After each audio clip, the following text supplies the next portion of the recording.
तो अभी thing you should know है ना, नेक्स्ट सम करने से पहले कुछ चीजें आपको पता होनी चाहिए। क्या पता होना चाहिए? वर्टिकली अपोजिट एंगल, ये आप पिछले चैप्टर से पढ़ के आ रहे हो, तो मैं उम्मीद कर रहा हूँ आपको ये पता रहेगा कि वर्टिकली अपोजिट एंगल क्या होता है। When two line intersect each other, अगर दो लाइन एक दूसरे को इंटरसेक्ट कर रही है, एक दूसरे को काटते हुए जा रही हैं, तब हम बोलते हैं कि vertically opposite angle are equal. जैसे अगर ये दो लाइन इंटरसेक्ट हो रही है, तो वर्टिकली अपोजिट एंगल कौन सा रहेगा? ये वाला एंगल, ये वाला एंगल, और ये वाला एंगल, ये वाला एंगल, है ना। तो अगर दो लाइन इंटरसेक्ट हो रही हैं, तो जो वर्टिकली अपोजिट एंगल है ना, वो इक्वल होता है। समझा ये आपको ऑलरेडी आता है भाई। तो यहाँ से मैं बोल सकता हूँ ये वाला एंगल है ना, ये वाला एंगल और ये वाला एंगल इक्वल होगा, है ना, है ना। और यहाँ पर आप बोल सकते हो ये वाला एंगल और ये वाला एंगल इक्वल है ना, वर्टिकली अपोजिट एंगल। आमने सामने वाली जो एंगल रहता है ना, वो इक्वल रहता है ऐसे। तो जब दो लाइन इंटरसेक्ट करती है, जो आमने सामने वाला एंगल है ना, ऐसे अपोजिट है ना, आमने सामने वाला, तो जो आमने सामने वाला एंगल है वो इक्वल हो जाता है ऐसे। उम्मीद आपको समझा है। और ये आप डायग्राम में वर्टिकली अपोजिट एंगल आपको दिख जाएगा। तो जब दो लाइन इंटरसेक्ट होती है, जो आमने सामने वाला एंगल रहता है, जो वर्टिकली अपोजिट एंगल रहता है, वो इक्वल हो जाता है। उम्मीद आपको समझा है। तो नाइन्थ वाला क्या बोला? Using the information in the adjoining figure. तो आपको एक फिगर दे दिया है, उसमें कुछ इंफॉर्मेशन दे दी है, आपको बोला है उन इंफॉर्मेशन को यूज करके find the measure of angle A, angle B and angle C. तो आपको एक फिगर दे दिया है, फिगर में आपको उन्होंने कुछ इन्फॉर्मेशन दे दी है, कुछ वैल्यू दे दी है, फिर आपको बोल रहे हैं उन वैल्यू की मदद से आपको ए फाइंड करना है, बी फाइंड करना है, सी फाइंड करना है। उम्मीद है आपको पहले क्वेश्चन समझा है। क्वेश्चन क्या बोल रहा है? आपको एक फिगर दे दिया है, उस फिगर को देख देख के आपको ए बताना है, बी बताना है, सी बताना है, ऐसे ही। उम्मीद आपको ये समझा है। तो सॉल्यूशन में फिगर को ध्यान से देखो, क्योंकि ज्योमेट्री में हर चीज फिगर को ही देख देख के होएगा। जितना अच्छे तरीके से आप फिगर को देखोगे, उतने अच्छे तरीके से आपको सम अप्रोच करने में मदद मिलेगी, उतने अच्छे तरीके से आप सम को अप्रोच कर पाओगे, उतने ही अच्छे तरीके से आप सम को समझ पाओगे। ठीक है। तो फिगर में अपन ने देखा, अपन को ए, बी और सी फाइंड करना है, तो फिगर को ध्यान से देखो। तो यहाँ पे देखो, अगर मेरे को बी फाइंड करना है, तो क्या आपको दिखा? Vertically opposite angle. तो अपने को पता है vertically opposite angle are equal, तो यहाँ से बोल सकता हूँ एंगल बी की वैल्यू 70 है। रीजन क्या आएगा? Vertically opposite angle. उम्मीद आपको ये दिखा है। तो सोल्यूशन में अपने को पहला दिखा कि बी किसके इक्वल है? बी आपका 70 के इक्वल है। और रीजन क्या आएगा? रीजन आएगा vertically opposite angle, vertically opposite angle, है ना। आप लोग ये पूरा नाम लिखोगे, वर्टिकली की स्पेलिंग पूरा, अपोजिट का स्पेलिंग पूरा और एंगल का स्पेलिंग पूरा, ऐसे। तो एंगल बी की वैल्यू 70 मिल गई है। तो जैसे एंगल बी की वैल्यू 70 मिल गई, इसको फिगर में डाल दो। तो बी की वैल्यू क्या है? बी की वैल्यू 70 है। अभी अभी देखो, ये सी फाइंड करने के लिए क्या आपको दिखा? लाइन पे सेमी सर्कल। ओ भाई, दिखा आपको? ये सी फाइंड करने के लिए क्या आपको दिखा? लाइन पे सेमी सर्कल। तो लाइन पे semi circle, angle in linear पैर, आजू प्लस बाजू इज इक्वल टू 180 डिग्री, है ना। या फिर आपको दिखा कि देखो, आपको सी फाइंड करना है और बाजू वाला एंगल दिया हुआ है। तो अगर आपको सी फाइंड करना है, बाजू वाला एंगल दिया हुआ है, तो आपको क्या दिखा? लाइन पे semi circle, angle in linear पैर। तो एंगल इन लीनियर पैर से सी मिल जाएगा। बिल्कुल। उम्मीद आपको ये लॉजिक समझा है कि मेरे को सी फाइंड करना था, तो मेरे को दिखा लाइन पे सेमी सर्कल। अगर लाइन पे सेमी सर्कल रहता है, तो एंगल इन लीनियर पैर, है ना, अपन एंगल इन लीनियर पैर यूज करते हैं। एंगल इन लीनियर पैर क्या है? आजू प्लस बाजू इज इक्वल टू 180 डिग्री, है ना। एडजेसेंट एंगल आर सप्लीमेंट्री, उसको हम लोग बोलते हैं आजू प्लस बाजू इज इक्वल टू 180 डिग्री।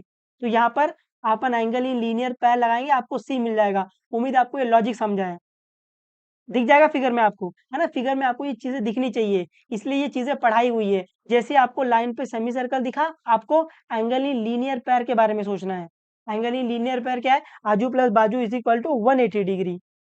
तो सेकंड में अपने को दिखा कि एंगल इन लीनियर पैर, तो यहाँ से मैं बोल सकता हूँ C plus 100 is equal to 180 degree. Reason क्या आएगा? Angle in linear pair, angle in linear pair, है ना। अभी यहाँ से मेरे को सी फाइंड करना है, यहाँ पर 100 क्या हो रहा है? प्लस, वहां जाकर माइनस। तो ये आ जाएगा सी इज इक्वल टू 180 माइनस 100। अभी इसको माइनस कर सकते हैं अपन, बिल्कुल। 180 माइनस 100 क्या आएगा? 80 आएगा। तो सी की वैल्यू क्या आ गई? सी की वैल्यू 80 आ गई है। तो जैसे सी की वैल्यू मिली, इसको भी फिगर में डाल दो। तो ये सी की वैल्यू क्या आ गई है? सी की वैल्यू 80 आ गई है, ऐसे। उम्मीद आपको ये समझा है। अभी थर्ड स्टेप में अपने को क्या फाइंड करना है? थर्ड स्टेप में अपने को फाइंड अब ए करना है ना। ए फाइंड करना है, क्योंकि बी और सी मिल गया। अभी ए फाइंड करना है। अभी आपको ए फाइंड करना है, तो ए फाइंड करने के लिए क्या आपको दिखा कि ट्राइंगल में 2 एंगल दिया हुआ है, तीसरा एंगल पूछा है। ऑलवेज यूज, बोलो बोलो, sum of measurement of all angle of triangle is equal to 180 degree. कितने लोगों को ये नहीं दिखा? ये दिखना चाहिए आपको। आपको यहाँ पर ए फाइंड करना है, तो क्या आपको दिखा ये ट्राइंगल, ये ट्राइंगल देखो, ये ट्राइंगल, ये ट्राइंगल, क्या आपको दिखा ट्राइंगल में 2 एंगल दिया हुआ है, तीसरा एंगल पूछा हुआ है, या फिर ट्राइंगल में 1 एंगल पूछा हुआ है? तो जब भी ट्राइंगल में आपको 2 एंगल दिया हुआ है, तीसरा एंगल पूछा हुआ है, हम लोग क्या यूज करते हैं? पहला, हम लोग हमेशा सबसे पहले यूज करते हैं sum of measurement of all angle of triangle is equal to 180 degree. वहां से आपको एंगल ए मिल जाएगा। उम्मीद आपको ये समझा है। लॉजिक पकड़ में आ रहा है? लॉजिक पकड़ाना, आप जितने अच्छे तरीके से इसमें लॉजिक पकड़ा दोगे ना, उतने अच्छे तरीके से आपको ये सम आएगा।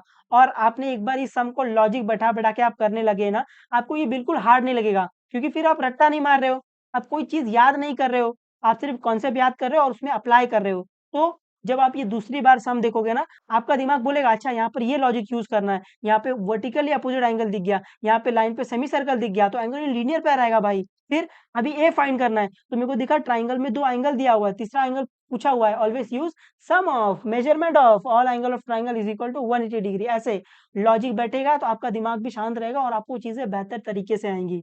उम्मीद आपको ये कनेक्ट कर पा रहे हो, है ना? मैं बिल्कुल मान रहा हूँ कि ये इतना ईज़ी नहीं है, बट अगर मैथ्स इतना ही ईज़ी होता तो ये सबको आ जाता, और मैथ्स सबको नहीं आता है।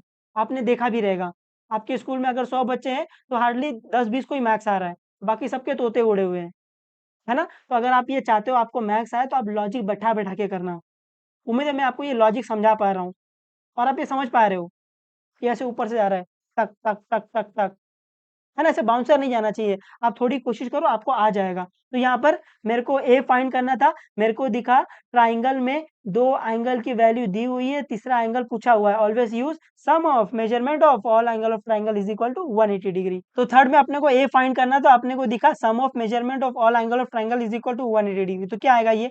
ये आएगा A plus 70 plus 80 is equal to 180 degree. Reason क्या आएगा? वही sum of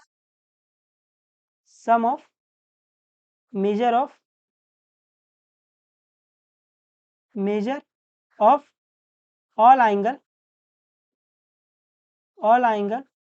of a triangle is 180 degree, है ना? अभी इन दोनों को अपन प्लस कर सकते हैं बिल्कुल। तो ये आएगा ए प्लस 70 प्लस 80 क्या आ जाएगा? 150। ये आ गया 150 इज इक्वल टू 180। यहाँ से मेरे को ए फाइंड करना है, यहाँ पर 150 क्या हो रहा है? प्लस, वहां जाकर माइनस। तो ये आ जाएगा ए इज इक्वल टू 80 माइनस 150, है ना? अभी इसको अपन और सॉल्व कर सकते हैं बिल्कुल। तो ये आएगा ए इज इक्वल टू 180 माइनस 150 क्या आएगा? 30। तो ए की वैल्यू क्या आ गई? 30। उम्मीद आपको ये समझा है थोड़ा बहुत, समझ में आ रहा है ना? ये बिल्कुल आना चाहिए ना, कतई इजी सम है, और ये एग्जाम में आपके आ जाएगा। ये जो पहला एक्सरसाइज है ना, इसमें जो इजी इजी सम है ना, वो एग्जाम में आ जाएगा। जो ज्यादा थोड़ा हार्ड हार्ड है ना, जनरली वो डालना पसंद नहीं करते हैं, उनको भी पता है कि आपका लेवल क्या है ना? आप इतने बड़े सम कर नहीं पाओगे। लेकिन जो अच्छे स्कूल है ना, जो एकदम टफ पूछते हैं, वो डाल देते हैं भाई, है ना? क्योंकि वो आप पे रहम वहम नहीं खाते हैं कि बच्चे कमजोर है हमजोर है, वो देखते ही नहीं है।